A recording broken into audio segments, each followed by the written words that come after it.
কোরআনকে প্রশ্ন করা হয়, কোরআন তুমি আসছো কেন? কোরআন আসার মানেটা কি? কি কারণে কোরআন এসেছো? আচ্ছা বলেন, কোরআন কি শুধু একটি ধর্ম? এই কোরআনকে শুধুমাত্র একটি ধর্ম মনে করেন কি আপনারা? কোরআন এটা ধর্মের নাম নয়। কোরআন হচ্ছে একটি সংবিধান। একটি সংবিধানের নাম হচ্ছে কোরআন, কারণ আইন দেবে কোরআন। কথা বলেন, কোরআন আইন দেবে। বিচার করতে হবে কিভাবে, কোরআন শিখিয়ে দেবে। পরিবার চালাতে হবে কিভাবে, কোরআন শিখিয়ে দিবে। সমাজ চালাতে হবে কিভাবে, কোরআন শিখিয়ে দিবে। রাষ্ট্র পরিচালনা করতে হয় কিভাবে, কোরআন শিখিয়ে দেবে। এই কোরআনকে যদি প্রশ্ন করা হয়, কোরআন তুমি এসেছো কেন, তোমার আসার মূল কারণটা কি জানতে চাই।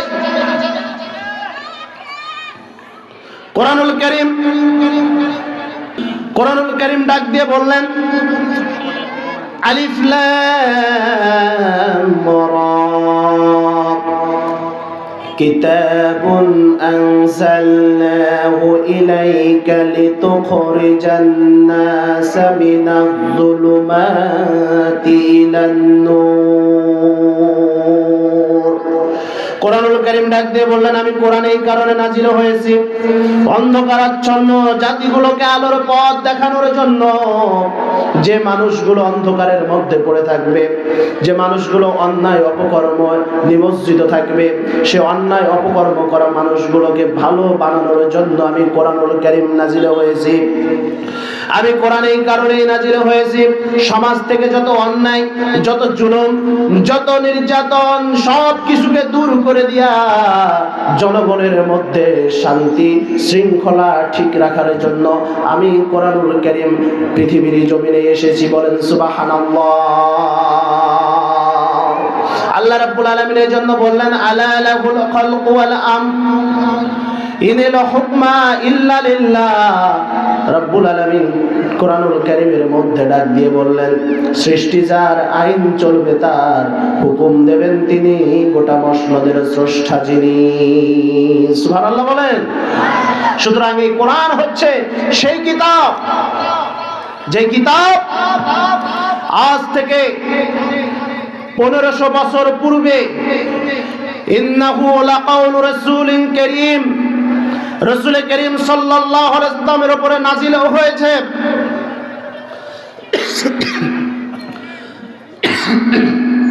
এই কোরআন রাসূল করিম সাল্লাল্লাহু আলাইহি ওয়াসাল্লামের উপরে নাজিল হয়েছে। এই কোরআনকে যদি প্রশ্ন করা হয়, কোথা থেকে নাজিল হয়েছে তুমি, কোরআন সরাসরি জবাব দিয়ে দিবে, বাল হুয়া কুরআনুম মাজিদ ফি লাওহিম মাহফুজ।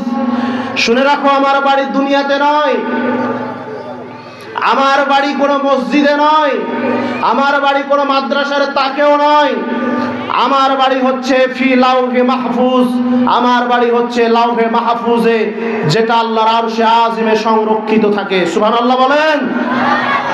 এই কোরআন নতুন কোনো কিতাব নয়, এই কোরআন হচ্ছে পুরাতন কিতাব।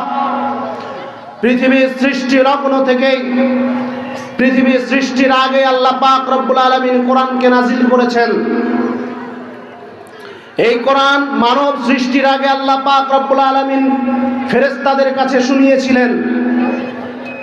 ফেরেশতারা এই কথা বলতে বাধ্য হয়েছিল, এই কোরআন যে জাতির কাছে আসবে সেই জাতি বড় ভাগ্যবান। সুবহানাল্লাহ বলেন। কোরআন এসেছে কার কাছে? আমাদের কাছে কোরআন আসে নাই। আমরা ভাগ্যবান না কপাল পোড়া? কথা বলেন না কেন, ভাগ্যবান না কপাল পোড়া? যদি আমরা ভাগ্যবান হতাম, তাহলে আমাদের প্রথম কিবলা বাইতুল মাকদিসকে ইহুদি খ্রিস্টানেরা দখল করে নিত না, ইহুদিরা তাদের রাজধানী দাবি করত না।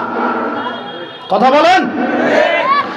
আমরা কোরআন এসেছে আমাদের কাছে ভাগ্য পরিবর্তন করার জন্য, ভাগ্য নির্ধারণ করে দেওয়ার জন্য, শান্তি বজায় রাখার জন্য, কিন্তু এই কোরআনকে আমরা ছেড়ে দিয়েছি।